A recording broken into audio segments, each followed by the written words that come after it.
ನಮಸ್ಕಾರ ರೈತ ಬಂಧುಗಳೇ, ಎಲ್ಲರೂ ಹೇಗಿದ್ದೀರಾ? ಚೆನ್ನಾಗಿದ್ದೀರಾ ಅಂದ್ಕೊಂಡಿದ್ದೀನಿ. ನಾನು ನಿಮ್ಮ Mahesh. Welcome back to my channel Mandya Mahesh, ನಿಮ್ಮ ಮಿತ್ರ ಚಾನಲ್ಗೆ ಪ್ರೀತಿಯ ಸ್ವಾಗತ ಸ್ನೇಹಿತರೆ. ಒಂದು ವಾರದಿಂದ ಸ್ವಲ್ಪ ನಾನು ಹೊರಗಡೆ ಔಟ್ ಆಫ್ ಸ್ಟೇಷನ್ ಟ್ರಿಪ್ ಹೋಗಿದ್ದರಿಂದ ನಿಮಗೆ ಶುಂಠಿ ಬಗ್ಗೆ ವೀಡಿಯೋ ಮಾಡೋಕ್ಕಾಗಿರಲ್ಲ, ದಯವಿಟ್ಟು ಕ್ಷಮೆ ಇರಲಿ. ಹಾಗಾಗಿ ಇವತ್ತು ವೀಡಿಯೋ ಮಾಡ್ತಾಯಿದ್ದೀನಿ ಸ್ನೇಹಿತರೆ. ಹಿಂದಿನ ವಿಡಿಯೋದಲ್ಲಿ ಸಾಯಿಲ್ ಪ್ರಿಪ್ರೇಷನ್ ಮತ್ತು ಸೀಡ್ ಟ್ರೀಟ್ಮೆಂಟ್ ಶುಂಠಿ ಬೆಳೆ ಬಗ್ಗೆ ನೋಡಿದ್ವಿ. ಇವತ್ತು ಜಿಂಜರ್ ಬೆಳೆಗೆ ಅತಿ ಮುಖ್ಯವಾದ ಪ್ಲ್ಯಾಂಟಿಂಗ್ ಮೆಥಡು ಮತ್ತು spacing, depth step by step ಹೇಳ್ತೀನಿ. ಇದು ಕರೆಕ್ಟ್ ಆದರೆ ಗ್ರೋತ್ ಯೂನಿಫಾರ್ಮು, ಹಿಲ್ಡ್ ಹೈ ಬರುತ್ತೆ ಸ್ನೇಹಿತರೆ. Part 1 field readiness checklist. ಅಂದರೆ ಪ್ಲ್ಯಾಂಟಿಂಗ್ ಮುಂಚೆ ಫೀಲ್ಡ್ ರೆಡಿ ಇದೆಯಾ ಚೆಕ್ ಮಾಡ್ಕೋಬೇಕು, ಓಕೆನಾ? ಅದಾದ ನಂತರ loose and well drained soil. ಅಂದರೆ ಮಣ್ಣು ಲೂಸ್ ಆಗಿರಬೇಕು ಮತ್ತು ಚೆನ್ನಾಗಿ ಡ್ರೈ ಆಗಿರಬೇಕು ಸಾಯಿಲು. ಆಮೇಲೆ ರೈಸ್ಡ್ ಬೆಡ್ಸ್ ಮಾಡ್ಕೋಬೇಕಾಗತ್ತೆ, ಬೆಡ್ ಎಲ್ಲ ಹೈಟ್ ಮಾಡ್ಕೋಬೇಕಾಗತ್ತೆ, ಓಕೆನಾ? ಪ್ರಿಪ್ರೇಷನ್ ಮಾಡ್ಕೋಬೇಕು. ಮತ್ತು ಸಾಯಿಲ್ ಮಾಯ್ಶ್ಚರು ಸ್ಲೈಟ್ಲಿ ವೆಟ್, ಅಂದರೆ ಲೈಟಾಗಿ ವೆಟ್ಟಾಗಿರಬೇಕಾಗತ್ತೆ. ಲಾಸ್ಟ್ ಫ್ಲಗ್ ಆದಮೇಲೆ ಒಂದು 10ರಿಂದ 15 ದಿವಸ ನೀವು ಗ್ಯಾಪ್ ಕೊಡಬೇಕಾಗತ್ತೆ. ಪಾರ್ಟ್ 2 ಬೆಡ್ ರೈಸ್ಡ್ ಪ್ರಿಪ್ರೇಷನ್ ಯಾವ ರೀತಿ ಮಾಡ್ಕೋಬೇಕು. ವಾಟರ್ ಲಾಗಿಂಗ್ ಜಿಂಜರ್ಗೆ ಬಿಗ್ಗೆಸ್ಟ್ ಎನಿಮಿ. ಅಂದರೆ ನೀರು ನಿಂತ್ಕೊಂಡಿದೆ ಅಂದರೆ ಜಿಂಜರ್ಗೆ ತುಂಬಾ ಎನಿಮಿ ಅಂತ ಹೇಳ್ಬೋದು ಸ್ನೇಹಿತರೆ. ನೀರು ನಿಲ್ಲೋ ಥರ ಫ್ಲ್ಯಾಟಲ್ಲಿ ಎಲ್ಲೂ ಕೂಡ ನೀವು ಇರಬಾರ್ದು.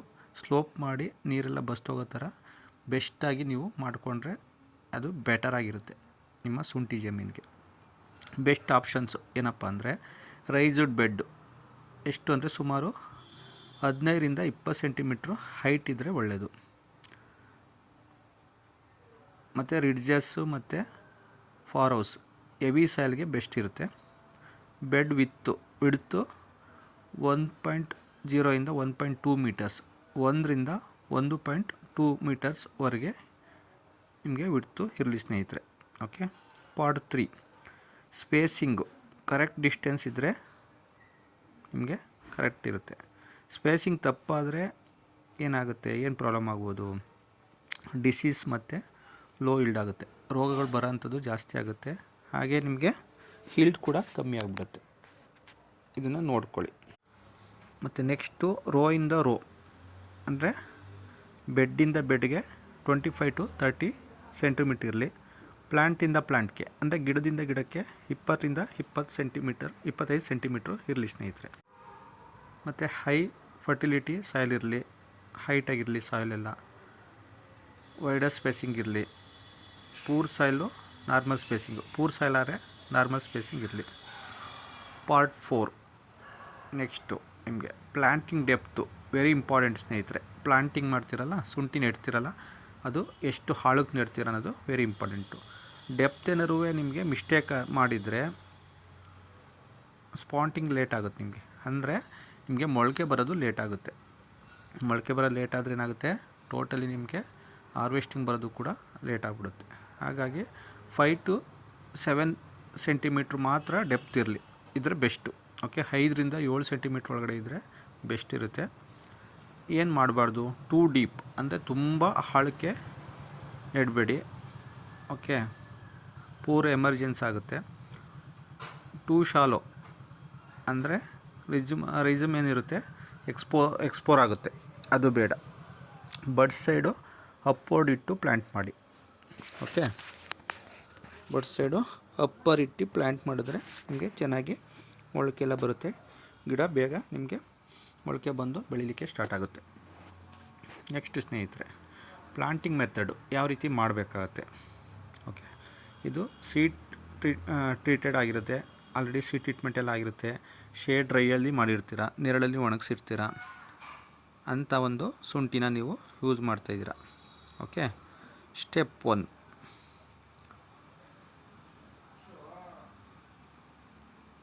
ಬೆಡ್ ಮೇಲೆ ಸ್ಪೇಸಿಂಗ್ ಮಾರ್ಕ್ ಮಾಡಿರ್ತೀರ, ಓಕೆ. ಅದಾದಮೇಲೆ ಸ್ಟೆಪ್ 2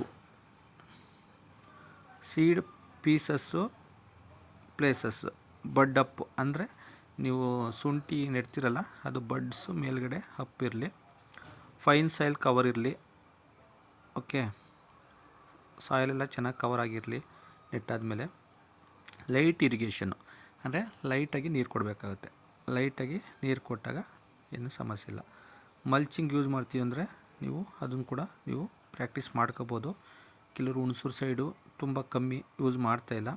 ಅದು ಮಲ್ಚಿಂಗ್ ನೀವು ಮಾಡ್ತೀವಿ ಅಂದರೆ ಮಾಡಿದ್ರೆ ನಿಮಗೆ ಕಳೆಯೆಲ್ಲ ಅವಾಯ್ಡ್ ಆಗುತ್ತೆ ಮತ್ತು ಮಾಯ್ಶ್ಚರ್ ಎಲ್ಲ ಮೇಂಟೈನ್ ಮಾಡಲಿಕ್ಕೆ ಈಸಿ ಆಗುತ್ತೆ ಸ್ನೇಹಿತರೆ. ನೀರು ಇಲ್ಲದೇ ಇರೋಂಥ ಟೈಮಲ್ಲಿ ಅಂಥ ಟೈಮಲ್ಲಿ ನಿಮಗೆ ಮಳೆ ಬಂದಿಲ್ಲ ಅಂದರೆ ನೀರು ಶಾರ್ಟೇಜ್ ಇರೋಂಥ ಟೈಮಲ್ಲೆಲ್ಲ ಮಾಯ್ಶ್ಚರು ಹೆಲ್ಪ್ ಆಗುತ್ತೆ ನೀವು ಮಲ್ಚಿಂಗ್ ಮಾಡೋದ್ರಿಂದ. ಓಕೆ, ಮತ್ತು ವೀಡ್ ಕಂಟ್ರೋಲು ಹೇಳಿದ್ನಲ್ಲ ಅವಲೇ, ಕಳೆ ಕಂಟ್ರೋಲ್ ಮಾಡಲಿಕ್ಕೆಲ್ಲ ಮಲ್ಚಿಂಗು ತುಂಬಾ ಹೆಲ್ಪ್ ಆಗುತ್ತೆ. ಇನ್ನು ಪಾರ್ಟ್ 6 ಆಫ್ಟರ್ ಪ್ಲ್ಯಾಂಟಿಂಗ್ ಕೇರ್ ಅಂದರೆ ಪ್ಲ್ಯಾಂಟಿಂಗ್ ಮಾಡಿದ್ಮೇಲೆ ಶುಂಠಿನ ಹೇಗೆ ಕೇರ್ ಮಾಡಬೇಕು. ಫಸ್ಟು 15 ದಿವಸ ನೀವು ತುಂಬಾ ಕೇರ್ ಮಾಡಬೇಕಾಗುತ್ತೆ. ಹೆವಿ ಇರಿಗೇಷನ್ ಬೇಡ, ಅಂದರೆ ಹೆಚ್ಚು ನೀರು ಹಾಕೋದು ನೀರು ಕೊಡೋದು ಬೇಡ ಸ್ನೇಹಿತರೆ. ವಾಟರ್ ಸ್ಟೆಗ್ನೇಷನ್ ಅವಾಯ್ಡ್ ಮಾಡಿ. ಸ್ಪಾಂಟಿಂಗ್ 10 ರಿಂದ 15 ದಿವಸದಲ್ಲಿ ಮಾಡಬೇಕಾಗತ್ತೆ. ಗ್ಯಾಪ್ ಫಿಲ್ಲಿಂಗ್ ಮಾಡಿ. ಎಲ್ಲೆಲ್ಲರೂ ಮಧ್ಯ ನೀವು ಹೋಗಿದೆ ಸೀಡ್ಸು ಹುಟ್ಟಿಲ್ಲ ಅಂದರೆ ಅದನ್ನು ಗ್ಯಾಪ್ ಎಲ್ಲ ಫಿಲ್ ಮಾಡ್ಕೋಬೋದು ನೀವು. 20 ಡೇಸ್ ಒಳಗಡೆ ಎಲ್ಲೆಲ್ಲಿ ಮಿಸ್ ಆಗಿದೆ ಆ ಪ್ಲ್ಯಾಂಟ್ನ ನೀವು ರೀಪ್ಲೇಸ್ ಮಾಡಿಕೊಂಡ್ರೆ ಒಳ್ಳೆಯದು. Next part 7 common mistake avoid ಮಾಡೋಂಥದ್ದು. ಏನು ಕಾಮನ್ ಮಿಸ್ಟೇಕು ಹೇಳ್ತೀನಿ. ಕೆಲವರು ರಾಂಗ್ ಸ್ಪೇಸಿಂಗ್ ಮಾಡಿರ್ತಾರೆ, ಎಲ್ಲಿ ಬೇಕಲ್ಲಿ ನೆಟ್ಟಿರ್ತಾರೆ, ಅದೆಲ್ಲ ಅವಾಯ್ಡ್ ಮಾಡಿ. ಡೀಪ್ ಪ್ಲ್ಯಾಂಟಿಂಗ್ ಮಾಡ್ತೀರಾ, ತುಂಬ ಆಳವಾಗಿ ನೆಡ್ತೀರಾ, ಅದನ್ನು ಕೂಡ ಅವಾಯ್ಡ್ ಮಾಡಿ. ವಾಟರ್ ಲಾಗಿಂಗು ಅಂದರೆ ನೀರು ನಿಲ್ಲೋ ಥರ ಸ್ಥಳ ಇರುತ್ತೆ, ಅದನ್ನೆಲ್ಲ ಅವಾಯ್ಡ್ ಮಾಡಿ. ಅನ್ಟ್ರೀಟೆಡ್ ಸೀಡ್ಸ್ ಅಂದರೆ ನೀವು ಸೀಡ್ ಟ್ರೀಟ್ಮೆಂಟ್ ಮಾಡಿರಲ್ಲ ಅಂಥದ್ದನ್ನೆಲ್ಲ ನೆಡೋದು, ಅದನ್ನೆಲ್ಲ ಅವಾಯ್ಡ್ ಮಾಡಿ. ಓಕೆ, ಮಲ್ಚಿಂಗ್ ಬೇಡ ಅಂದರೆ ಅದನ್ನು ಪರವಾಗಿಲ್ಲ ಕ್ಯಾನ್ಸಲ್ ಮಾಡ್ಕೋಬೋದು, ನಿಮ್ಮ ಆಪ್ಷನ್ಸ್ ಅದು. ಓಕೆ, ಈ ಥರ ನೀವು ಮಾಡೋದ್ರಿಂದ ತುಂಬಾ ನಿಮಗೆ ಶುಂಠಿ ಡೆವಲಪ್ಮೆಂಟ್ ಆಗಲಿಕ್ಕೆ ಹೆಲ್ಪ್ ಆಗುತ್ತೆ. ಕರೆಕ್ಟಾಗಿ ಪ್ಲ್ಯಾಂಟಿಂಗ್ ಮಾಡೋದ್ರಿಂದ ಮೆಥಡಲ್ಲಿ ಮಾಡಿದ್ರೆ 30% ಈಲ್ಡು ಇನ್ಕ್ರೀಸ್ ಆಗುತ್ತೆ ಸ್ನೇಹಿತರೆ. ಓಕೆನಾ, ಈ ವಿಡಿಯೋ ಯೂಸ್ಫುಲ್ ಅಂತ ಅನಿಸಿದ್ರೆ ನಿಮಗೆ ಲೈಕ್ ಮಾಡಿ, ಶೇರ್ ಮಾಡಿ. ನೆಕ್ಸ್ಟ್ ವಿಡಿಯೋ ನಿಮಗೆ ಜಿಂಜರ್ ಫರ್ಟಿಲೈಸರ್ ಶೆಡ್ಯೂಲ್ ಯಾವ ಥರ ಬರುತ್ತೆ ಮತ್ತು ವಾಟರ್ ಮ್ಯಾನೇಜ್ಮೆಂಟ್ ಯಾವ ರೀತಿ ಮಾಡಬೇಕು ಅನ್ನೋ ಒಂದು ಬಗ್ಗೆ ನಿಮಗೆ ನಾನು ವಿಡಿಯೋದಲ್ಲಿ ತಿಳಿಸ್ಕೊಡ್ತೀನಿ, ಯಾರು ಮಿಸ್ ಮಾಡ್ಕೋಬೇಡಿ. Okay, ginger yield starts with a right planting. Okay, next video fertiliser schedules ಬಗ್ಗೆ ನಿಮಗೆ ನಾನು ತಿಳಿಸ್ಕೊಡ್ತೀನಿ ಸ್ನೇಹಿತರೆ. ಇದೆಲ್ಲ ಕರೆಕ್ಟಾಗಿ ನೀವು ಮೇಂಟೈನ್ ಮಾಡಿದ್ದೀರಾ ಅಂದರೆ 100% ನೀವು ಜಿಂಜರಲ್ಲಿ ಸಕ್ಸಸ್ನ ಕಾಣ್ಬೋದು. ನಿಮಗೆ ಏನಾದ್ರು ಡೌಟ್ಸ್ ಇದೆ ಅಂದರೆ ಕಮೆಂಟಲ್ಲಿ ತಿಳಿಸ್ಕೊಡಿ. ನಿಮಗೆ ನೆಕ್ಸ್ಟು ನಿಮ್ಮ ಒಂದು ಕ್ವಶನ್ಗಳಿಗೆ ನಾನು ಆನ್ಸರ್ ಮಾಡ್ತೀನಿ ಅಂತ ನಾನು ಹೇಳ್ತಾ, ಹಾಗೆ ಯಾರೆಲ್ಲ ನನ್ನ ಚಾನೆಲ್ನ ನೋಡ್ತಾ ಇದ್ದೀರಾ ಸಬ್ಸ್ಕ್ರೈಬ್ ಮಾಡಿಕೊಂಡು ಅವರೆಲ್ಲರೂ ಕೂಡ ಹೃದಯಪೂರ್ವಕ ಧನ್ಯವಾದಗಳು. ಹೀಗೆ ನಿಮ್ಮ ಪ್ರೋತ್ಸಾಹ ಮತ್ತು ಸಹಕಾರ ಮುಂದುವರಿಲಿ ಅಂತ ನಾನು ನಿಮ್ಮಲ್ಲಿ ರಿಕ್ವೆಸ್ಟ್ ಮಾಡ್ಕೊತಾ ಇದ್ದೀನಿ.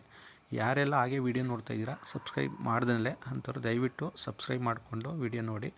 ಇದಕ್ಕೆ ನಿಮಗೆ ಯಾವುದೇ ರೀತಿ ಹಣ ಏನು ಖರ್ಚಾಗಲ್ಲ ಸ್ನೇಹಿತರೆ. ಏನು ಆಲ್ರೆಡಿ ನೆಟ್ ಯೂಸ್ ಮಾಡ್ತಾಯಿದ್ದೀರಾ ಅದೇ ಇಂಟರ್ನೆಟ್ಟಲ್ಲೇ ನೀವು ನೋಡ್ಬೋದು, ಯಾವುದೇ ರೀತಿ ಹಣ ನಿಮಗೆ ಏನು ಚಾರ್ಜಸ್ ಆಗೋಲ್ಲ. ಸಬ್ಸ್ಕ್ರೈಬ್ ಮಾಡಿಕೊಂಡು ನೀವು ಸಪೋರ್ಟ್ ಮಾಡ್ತು ಅಂದರೆ ನೆಕ್ಸ್ಟ್ ಇನ್ನೂ ಹೆಚ್ಚು ಇನ್ಫಾರ್ಮೇಷನ್ ಕೊಡಲಿಕ್ಕೆ ನನಗೆ ನೀವು ಡೈರೆಕ್ಟ್ ಆರ್ ಇಂಡೈರೆಕ್ಟಾಗಿ ಹೆಲ್ಪ್ ಮಾಡ್ದಂಗೆ ಆಗುತ್ತೆ. ಹಾಗಾಗಿ ಈಗ ಆಲ್ಮೋಸ್ಟ್ ಅಲ್ಲಿ ತುಂಬ ಜನ ನನ್ನ ಕೃಷಿ ಗ್ರೂಪಲ್ಲಿ ಇದ್ದೀರಾ ನೀವು ಸ್ನೇಹಿತರೆ, ವಾಟ್ಸಪ್ ಗ್ರೂಪಲ್ಲೆಲ್ಲ ಇದ್ದೀರಾ. ಬಟ್ ಎಲ್ಲರೂ ಕೂಡ ಸಬ್ಸ್ಕ್ರೈಬ್ ಮಾಡ್ಕೊಂಡಿಲ್ಲ. ನಿಮ್ಗೆ ಗೊತ್ತಾಗ್ತಲ್ವಾ ಏನು ಎಂತೂ ಗೊತ್ತಾಯ್ತಲ್ಲ ನನಗೂ ಕೂಡ. ನಿಮಗೇನೋ ಗೊತ್ತಾಗಿಲ್ಲ ಅಂದರೆ ಯಾರನ್ನಾರು ಬೇರೆಯವ್ರು ಕೇಳಿ, ಲಿಂಕ್ ಆಲ್ರೆಡಿ ನಾನು ಗ್ರೂಪಲ್ಲಿ ಕಳಿಸ್ತಾ ಇರ್ತೀನಿ ಅವಾಗವಾಗ. ಕೆಲವರು ಆಲ್ರೆಡಿ ಹಾಕಿರೋಂಥ ವೀಡಿಯೋ ಬಗ್ಗೆನೇ ಮತ್ತೆ ನೀವು ಕ್ವಶನ್ ಕೇಳ್ತಾ ಇರ್ತೀರಾ. ಆಲ್ರೆಡಿ ನಾನು ವೀಡಿಯೋ ಹಾಕಿರ್ತೀನಿ. ಈ ವಿಡಿಯೋ ನೀವು ಸಬ್ಸ್ಕ್ರೈಬ್ ಮಾಡಿಕೊಂಡು ಬೆಲ್ ಐಕಾನ್ ಬಟನ್ನು ಪಕ್ಕದಲ್ಲೇ ಕಾಣಿಸ್ತಾ ಇರುತ್ತೆ, ಅದು ಹಾಲ್ ಅಂತ ಸೆಲೆಕ್ಟ್ ಮಾಡ್ಕೊಳ್ಳಿ. ಇದರಿಂದ ಏನಪ್ಪ ಹೆಲ್ಪ್ ಆಗುತ್ತೆ ಅಂದರೆ ಹೊಸ ವೀಡಿಯೋಸ್ ಯಾವುದೇ ಹಾಕಿದ್ರೂ ಕೂಡ ನಿಮಗೆ ನೋಟಿಫಿಕೇಷನ್ ಬರುತ್ತೆ. ಬಂದಾಗ ನೀವು ನಿಮ್ಮದೇ ಅದು ಫ್ರೀ ಇರೋಂಥ ಟೈಮಲ್ಲಿ 24 ಅವರ್ಸಲ್ಲಿ ಯಾವಾಗ ಫ್ರೀ ಇರ್ತೀರೋ ಆ ಟೈಮಲ್ಲಿ ನೀವು ವೀಡಿಯೋನ ನೋಡ್ಬೋದು. ಆಮೇಲೆ ನಿಮಗೆ ಅದರಿಂದ ಇನ್ಫಾರ್ಮೇಷನ್ ಸಿಗುತ್ತೆ ಸ್ನೇಹಿತರೆ. ಯಾಕೆಂದರೆ ಈಗ ಪ್ರತಿಯೊಬ್ಬರು ಕೂಡ ಸೋಷಿಯಲ್ ಮೀಡಿಯಾ ಪ್ರತಿಯೊಬ್ಬರು ಕೂಡ ಯೂಸ್ ಮಾಡ್ತಾಯಿದ್ದೀವಿ, ತುಂಬಾ ಫಾಸ್ಟಾಗಿ ರೀಚ್ ಆಗೋಂಥ ಒಂದು ಇನ್ಫಾರ್ಮೇಷನ್ನು. ಯಾಕೆಂದರೆ ಪ್ರತಿಯೊಬ್ಬರು ಪರ್ಸ್ನಲಾಗಿ ಸಿಕ್ಕಿ ನಾವು ಮಾಹಿತಿ ಕೊಡಲಿಕ್ಕೆ ತುಂಬ ಕಷ್ಟ ಇದೆ. ನೀವು ಬ್ಯುಸಿ ಇರೋ ಟೈಮಲ್ಲಿ ನಾವು ಫ್ರೀ ಇರಲ್ಲ, ನಾವು ಫ್ರೀ ಇರೋ ಟೈಮಲ್ಲಿ ನೀವು ಬ್ಯುಸಿ ಇರ್ತೀರ. ಈ ಉದ್ದೇಶಕ್ಕೋಸ್ಕರ ಈಗೆಲ್ಲ ಸೋಷಿಯಲ್ ಮೀಡ್ಯಾದಲ್ಲಿ ತುಂಬಾ ಇನ್ಫಾರ್ಮೇಷನ್ ಸಿಗ್ತಾ ಇರುತ್ತೆ.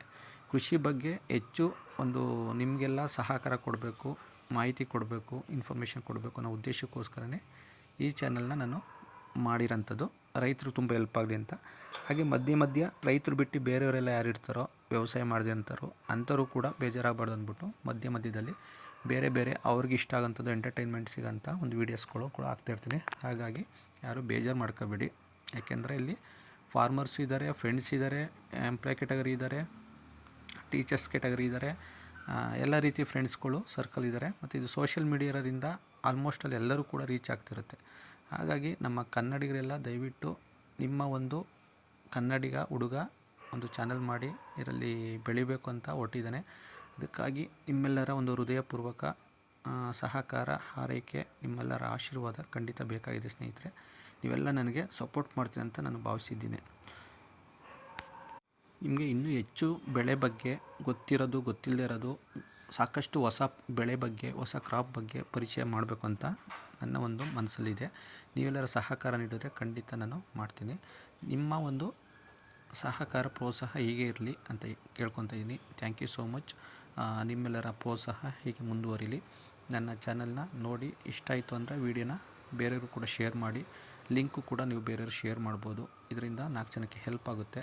ಏಕೆಂದರೆ ನೀವು ನಮಗೆಲ್ಲ ಇಡೀ ದೇಶಕ್ಕೆ ಅನ್ನ ಕೊಡ್ತಾಯಿದ್ದೀರ ಅಂದರೆ ಅಟ್ಲೀಸ್ಟು ನಾವು 1%, 8% ಆದರೂ ನಿಮಗೆ ಡೈರೆಕ್ಟ್ ಇಲ್ಲ ಅಂದರೂ ಇಂಡೈರೆಕ್ಟಾಗಿ ನಿಮಗೆ ಸಪೋರ್ಟ್ ಮಾಡಬೇಕು ಅನ್ನೋ ಉದ್ದೇಶಕ್ಕೋಸ್ಕರ ನಿಮಗೆ ಸಾಕಷ್ಟು ಮಾಹಿತಿನ ಕಲೆ ಹಾಕಿ ನಿಮಗೆ ತಿಳಿಸೋಕ್ಕೆ ನಾನು ಪ್ರಾಮಾಣಿಕ ಪ್ರಯತ್ನ ಮಾಡ್ತೀನಿ ಸ್ನೇಹಿತರೆ. ಹಾಗಾಗಿ ಎಲ್ಲರೂ ಒಳ್ಳೆಯದಾಗಲಿ. ನಿಮ್ಮ ಒಂದು ಕೃಷಿನಲ್ಲಿ ಒಂದು ಹೊಸ ಕ್ರಾಂತಿನೇ ಸ್ಟಾರ್ಟ್ ಆಗಲಿ. ಎಲ್ಲರೂ ಕೂಡ ಒಂದು ಸಕ್ಸಸ್ ಆಗಿ ಅಂತ ಹೇಳ್ತಾ, ಯಾಕೆಂದರೆ ರೈತರ ಫ್ಯಾಮಿಲಿ, ಅವ್ರ ಕುಟುಂಬ ಚೆನ್ನಾಗಿದೆ ಅಂದರೆ, ಅವ್ರು ಸಂತೋಷವಾಗಿದೆ ಅಂದರೆ ಇಡೀ ದೇಶ ಕೂಡ ಸಮೃದ್ಧರಾಗಿರ್ತಾರೆ. ಯಾಕೆಂದರೆ ರೈತ ಫ್ಯಾಮಿಲಿ ಮತ್ತು ನಮ್ಮ ದೇಶ ಕಾಯುವಂಥ ಸೈನಿಕರು ಇರ್ಬೋದು, ಎರಡೂ ಕೂಡ ಇಂಪಾರ್ಟೆಂಟ್ ಇರುತ್ತೆ. ಹಾಗೆ ಡಾಕ್ಟರ್ಸ್, ಆರೋಗ್ಯ ಕಾಪಾಡೋಂಥ, ಆರೋಗ್ಯಕ್ಕೆ ಒಂದು ಸಮಸ್ಯೆ ಬಂದಾಗ ಅದಕ್ಕೆ ಟ್ರೀಟ್ಮೆಂಟ್ ಕೊಡೋಂಥವ್ರು ಕೂಡ, ಅವರು ಕೂಡ ವಾರಿಯರ್ಸ್ ಥರ ಕೆಲಸ ಮಾಡ್ತಾಯಿದ್ದಾರೆ. ಎಲ್ಲರೂ ಕೂಡ ನಾವು ನಿಮ್ಮ ಒಂದು ಸೇವೆಗೆ ನಾವು ಯಾವತ್ತೂ ಕೂಡ ನಾವು ತಲೆ ಬಾಗಲೇಬೇಕು. ಎಲ್ಲರೂ ಒಳ್ಳೆಯದಾಗಲಿ. ಸರ್ವಜನವು ಸುಖಿನೋ ಭವಂತು. ನೆಕ್ಸ್ಟ್ ವೀಡಿಯೋ ನಾನು ಆಲ್ರೆಡಿ ಹೇಳಿದ್ದೀನಿ, ಫರ್ಟಿಲೈಸರ್ ಮತ್ತು ಇರಿಗೇಷನ್ ಬಗ್ಗೆ ನಾನು ನೆಕ್ಸ್ಟ್ ತಿಳಿಸ್ಕೊಡ್ತೀನಿ. ಕಾಯ್ತಾ ಇರಿ. ಎಲ್ಲೂ ಕೂಡ ವೀಡಿಯೋನ ಮಿಸ್ ಮಾಡ್ದಂಗೆ ಕೊನೆಯವರೆಗೆ ನೋಡಿ ನಿಮ್ಮ ಅನಿಸಿಕೆ, ಅಭಿಪ್ರಾಯಗಳನ್ನು ತಿಳಿಸ್ಕೊಡಿ ಅಂತ ಹೇಳ್ತಾ ಈ ವಿಡಿಯೋನ ಮುಗಿಸ್ತಾಯಿದ್ದೀನಿ. ಎಲ್ಲರೂ ಒಳ್ಳೆಯದಾಗಲಿ. Thank you so